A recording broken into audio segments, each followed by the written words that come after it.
Matthew van डायक, जिसका आपने कल व्हीलचेयर में ऐसी पड़ी हुई एक फ़ोटो ज़रूर देखी होगी, वो मैं आपको दिखाता हूँ। बट दिखता ये है कि साहब उसकी कुछ किसी ने खातिरदारी करी है और खातिरदारी बड़ी ऐसी ऐसी करी है कि साहब क्या बोलें? क्या बोलें, ऐसे काम कौन करता है यार? ऐसे ऐसी चीज़ें कौन करता है? ये बड़ा गंदी चीज़ है। मैं इसको पूरी तरह से कंडेम करता हूँ एंड कहीं न कहीं मैं ये भी बोलता हूँ कि साहब ह्यूमन राइट्स वायोलेशन चल रहा है यहाँ पर। हैविंग सेड दैट साहब इस बंदे ने बताया क्या है? अगर इसका इतना अच्छा ट्रीटमेंट चल रहा है तो कुछ बोला तो होगा। ठीक है जी, पहले इस ट्रीटमेंट की फ़ोटो देख लेते हैं। उसके बाद आपको नमस्कार, जय हिंद, जय Bharat and welcome to Dev Talks भी बोल देते हैं और देखें तो सही हाय! हाय, हाय, हाय, हाय, हाय! देख के ना मन को शांति, शांति मिलती है, शांति। तो कल का दिन था ये पटियाला हाउस कोर्ट में मैथ्यू वैन डायक और ये 5-6 जो यूक्रेनियंस थे, उनको बुलाया गया, उनको वहाँ पर पेश किया गया। उनको बोला, "भाई साहब जाओ ज़रा पेशी-वेशी लगाओ इधर पे, शक्लें दिखाओ अपनी गंदी-गंदी सी, क्या चल रहा है, क्या नहीं चल रहा?" तो ये वहाँ पर पहुँचे। अब देखिए इनकी इन्वेस्टिगेशन जो चल रही है, इनको लगाया गया है साहब यूएपीए के चार्ज के अंदर। ठीक है जी। यूएपीए के चार्ज के अंदर। आप सबको पता है कि ये भारत से म्यांमार की तरफ ड्रोन-शोन लेके जाने की कोशिश कर रहे थे। और अगर आप इनको देखें पहले तो बड़ा वो जी, ऐं जी, ऐं जी इनके बड़े ऐसे-ऐसे करते हुए बड़े-बड़े सारे-सारे वीडियोज़ हैं। अब ऐसे करके व्हीलचेयर में बैठ के देख के तो भैया आप क्या क्या ही बोलें। ठीक है जी। तो ये यूएस नेशनल इनको ज़रा कोर्ट में प्रोड्यूस करा। कोर केस क्या है कि साहब आप लोग यहाँ से उल्टे-सीधे काम कर रहे थे एंड सेक्शन 18 यूएपीए के अंदर आपको कंस्पिरेसी रिलेटेड टेरर प्रोविजंस मतलब कंस्पिरेसी टू कंडक्ट टेररिज्म के चार्ज के ऊपर आपको अंदर डाला हुआ है। यूक्रेनियंस हैं जिसमें ह्यूबा पेत्रो, सेल्वियाक Taras, Ivan Sukmanovsky, Stefan Marian, हुकना मास्किम एंड किमिन्स्की विक्टोर ये लोग हैं। इसके अंदर एक और बंदा पकड़ा गया था जो रशियन ओरिजिन का था और एक और भी था कहीं का आई थिंक स्लाव था वो भी कहीं कहीं का। आई थिंक उनका इतना चार्ज कुछ मिला नहीं था, उनको छोड़ दिया था। बिकॉज़ आई थिंक ये कोई फिक्सर-वुक्सर होगा द या कोई बंदे का कोई मीडिया टाइप कुछ होगा, उसको कुछ था, पता नहीं मेरे को। They have not been produced but timeline देखें तो इनके आपको दिखता है कि ये दिसंबर 2025 में ये यूएई से इस तरफ आए टूरिस्ट वीज़ा में, उसके बाद उधर गए। मैंडेटरी कोई भी इन्होंने परमिशन-वर्मिशन नहीं दी और उसके बाद जो अभी तक पता चला है कि साहब इनको बड़ी बड़ी क्लियरली फॉलो किया गया था। हमारी एजेंसीज़ ने पूरा फॉलो किया गया था और मार्च 12 को जब एयरपोर्ट्स के ऊपर ठक, ठक, ठक, ठक करके पकड़े गए मार्च 12 और 13 के बीच में, तो ये बेसिकली अपना काम तमाम करके अपना ज़रा बैग-वूग लगा के एक मतलब हैप्पी गो लकी डांस करते हुए एयरपोर्ट से निकल रहे थे बिकॉज़ इनका काम खत्म हो चुका था। तो हमारी इंटेलिजेंस एजेंसीज़ ने इनको वहाँ पर जाके पकड़ा जब इनका काम पूरी तरह से खत्म हो गया था और हमको पता था कि यार ये अब गेम गेम गेम अप है। अब इनको उठाओ, ज़रा देखें इनका क्या सीन है। और 17 मार्च को पहली बारी इनको प्रोड्यूस किया गया, 2 जून के बाद उसके बाद कुछ ना कुछ मैथ्यू वैन डायक ने ये बोला कि हाँ जी, हमने ये सब चीज़ें करी हैं और उन्होंने एग्री भी करा और यूक्रेनियंस की तरफ से भी ये कुछ रिपोर्ट्स आई कि भई इन्होंने भी मान लिया है कि साहब हमने ये चीज़ करी है। नाउ अलेजिडली ये इंसान हैवान शैतान इस टाइम पे एक क्या बोलते हैं ना हंगर फास्ट में बैठा है। ठीक है जी? हंगर फास्ट में, फंगर हंगर फास्ट में बैठा है। चलिए कोई बात नहीं। और जब मार्को रूबियो साहब यहाँ पर आए थे, उन्होंने आके बोला कि ना साहब ये तो बेचारा हंगर फास्ट में है, इसकी फैमिली बड़ी परेशान है, आप प्लीज़ इसको थोड़ा खाना-वाना दे दीजिए। हमारे जयशंकर साहब ने बोला साहब हंगर-फंगर तो ठीक है, ये साला 1.5 लीटर दूध पी जाता है, कौन-सा हंगर फास्ट की बात कर रहे हो आप? ठीक है? तो कोई कोई टेंशन नहीं है, ही इज़ परफेक्टली वेल कोई उसने ही बड़ा वीक हो रखा है, वीक तो हो रखा है, अब बेवकूफ़ी करी है, सुताई चल रही है तो वीक तो होगा।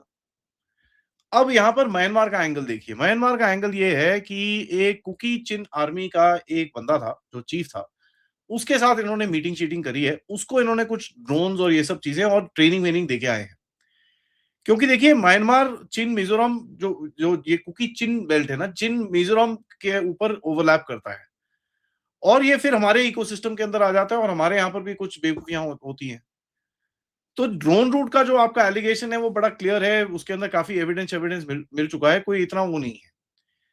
अब ये पट्टा कोई रैंडम टूरिस्ट नहीं है साहब। कई लोग बोलते हैं नहीं-नहीं सीआईए नहीं है। अबे क्या बात कर रहे हो यार, लिबियन सिविल वॉर में था, साला एंटी गद्दाफी मूवमेंट में था, इराक में था, यूक्रेन में था, सीरिया में था, हर जगह ही घूम रहा होता है सन्स ऑफ लिबर्टी इंटरनेशनल के चक्कर में। ये बाय द वे इसका एक एनजीओ है, क्या है, जो मर्जी है वो। न्यूज़वीक की एक जो मैगज़ीन है उसने 2022 में रिपोर्ट करा कि इसने यूक्रेनियन सिविलियंस को और फाइटर्स को ट्रेन करना शुरू करा है ताकि वो रशियंस के साथ जाके फ्रंट लाइन में लड़ सके। तो इसका जो बैकग्राउंड है वो बड़ा सिंपल है, वो सीआईए ना हो बट सीआईए का कॉन्ट्रैक्टर ये सब होता है। अब एक रिपोर्ट ये भी थी कि भई रशियंस ने कुछ बताया इसके बारे में, तो ऑब्वियसली रशियंस देख रहे होंगे साला यूक्रेन में उल्टा काम कर रहा है। तो हमारे इंटेलिजेंस वाले लगे हुए, ऊपर से रशियंस का आ गया, तो एकदम कंफर्म था कि यार ये तो कुछ बेवकूफी कर रहे हैं, उठा लो। अब ये व्हीलचेयर के अंदर देखो आता है, कई लोग अब देखिए ये अमेरिकन्स भी इतने बदमाश हैं। देखिए बोलते हैं कि नहीं, नहीं पता है इसका ना हेल्थ बड़ी खराब हो रही है, तो इसको छोड़ देते हैं। ठीक है? और हमारे देश में भी कई ऐसे लटूरे हैं, ठीक है? कई ऐसे लटूरे हैं जिन्होंने 2 महीने पहले बोल दिया था कि नहीं, नहीं, नहीं इसको तो छोड़ रही है, गवर्नमेंट ऑफ इंडिया छोड़ रही है। साहब ऐसे लटूरों से आज पूछना चाहिए कि अभी तक क्यों नहीं छोड़ा? अभी तक क्यों नहीं छोड़ा गया? ठीक है जी? तो ये तो पूछने की बात है यार, आपने तो डिक्लेयर करा है कि भैया इंडियन गवर्नमेंट तो छोड़ रही है। अब देखिए सॉफ्टवेयर अपडेट तो चल रहा है। सॉफ्टवेयर अपडेट में इसने बताया क्या है? अब देखिए मेरे पास पुख्ता खबर तो नहीं है, लेकिन पता चल ही जाता है। इसने फॉरेनर ट्रेडन जितने भी ये क्या नाम है आपके मर्सनरीज़ आते हैं भारत के अंदर, ये जो नॉर्थ ईस्ट के अंदर उल्टे काम करने के लिए आते हैं, इसकी जो एंट्री पाइपलाइन है और उसका पूरा जो नक्शा है, किस तरह से ये लोग आते हैं, किससे मिलते हैं, कहाँ जाते हैं, किससे पैसे लेते हैं, किससे क्या करते हैं, पूरा नेटवर्क इसने खोल दिया है। कल आपने देखा कि हमने लवीना जी से बात करी, जहाँ लवीना जी ने बोला यार कुछ तो चल रहा है, कनेक्ट करिए आपको पता चल जाएगा क्या हो रहा है। ठीक है जी? तो इसने वो बताया। दूसरा इसने कन्फर्मेशन ये दी है कि हाँ जी, ये भारत के साथ भारत के थ्रू ये सब चीज़ें होती है और अमेरिकन सीआईए ये सब चीज़ें कर रहा है। अब सीआईए क्या, सीआईए के बड़े सारे कॉन्ट्रैक्टर होते हैं, फ्री लोडर्स कॉन्ट्रैक्टर्स होते हैं, एक पर्टिकुलर मिशन के लिए कॉन्ट्रैक्ट कर लिया, ये कर लिया, वो कर लिया। तो इसने ये बताया कि हाँ जी, ये चीज़ें हो रही हैं और इस जगह से होती हैं, ये वो। जैसे ही अगर आप वो देखेंगे तो आप सिक्योरिटी फोर्सेस के एंगल्स देखेंगे, आपको कहीं न कहीं थोड़ी स्टडी करनी पड़ेगी, ओवरलैप होगा, आपको पता चल जाएगा कि यार यहाँ पर कुछ था। उसके बाद ये भाई ने बाय द वे ये भाई को पहले पकड़ा था 12 तारीख को। इसका इमीडिएट सॉफ्टवेयर अपडेट हुआ। इसने जितने यूक्रेनियन बंदे थे, जो यहाँ से भागने की कोशिश में थे, जो 13 तारीख को पकड़े गए, उन सबका नाम बताया था। हमको पता थे कौन थे यूक्रेनियंस, हम वैसे भी पकड़ने वाले थे। बट एक बोलते हैं ना डबल कन्फर्मेशन हो जाती है। उसके बाद इन्होंने ये भी बताया कि भाई कुकी चिन आर्मी के प्लान्स क्या हैं, कितने आर्म्ड हैं, कितना ये लोग कर सकते हैं, कितना इनका इकोसिस्टम है, कितना आर्म्ड नेटवर्क है, कितना ये है, कितना वो है, या उनके पास सप्लाईज कहाँ से आते हैं। अब देखिए आपके पास अभी म्यांमार के प्रेसिडेंट और उनके एयरफोर्स चीफ और उनके आर्मी चीफ और ये लोग आए हुए थे यहाँ पर, इंटेलिजेंस वाले आए हुए, तो ऑब्वियसली वहां पर कुछ ना कुछ अभी गेम शुरू होगा। फिर इसने बताया कि भैया ड्रोन वॉरफेयर की प्लेबुक क्या है, किस तरह से ये ड्रोन वॉरफेयर को यूज करने का प्लान है, एफपीवीज हैं कि म्यूनिशन ड्रॉपिंग ड्रोन्स हैं कि सर्वेलेंस के लिए लाए हैं कि जैमिंग रेजिस्टेंस के लिए लाए हैं, किस चीज के लिए ये ट्रेनिंग करने गया था वहां पर। एंड जो सबसे बड़ी चीज बताई है इज द डिजिटल फोरेंसिक्स। कौन से प्लेटफॉर्म यूज हो रहे हैं, क्या टेलीग्राम यूज हो रहा है, क्रिप्टो पेमेंट कौन कौन से हैं, डॉक्यूमेंट्स क्या क्या हैं, ट्रेनिंग वीडियोस कहाँ कहाँ सेव्ड हैं, जीपीएस लॉग्स कहाँ कहाँ के हैं, आप किस तरह से किससे किससे मिलते हो, आपके लोकल फिक्सर्स कौन है। तो ये पूरा जो एक नेटवर्क इन लोगों ने चला रखा था वो पूरा तोड़ ताड़ के बराबर हो चुका है। अब भारत ने एक बड़ी इंटरेस्टिंग सी चीज मांगी, इन सबसे ना वॉइस सैंपल्स मांगे।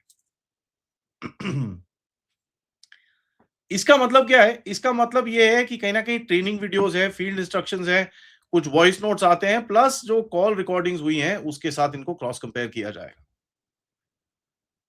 ताकि आपको एक पता चले कि हाँ यार ये इतना ठीक बोल रहा है, इतना ये इसने नहीं बताया, इतना ये है, इतना ये है, पूरा एक आप पिक्चर बना सकते हो जहां पर आपको क्रैक डाउन करने की जरूरत है। ठीक है जी।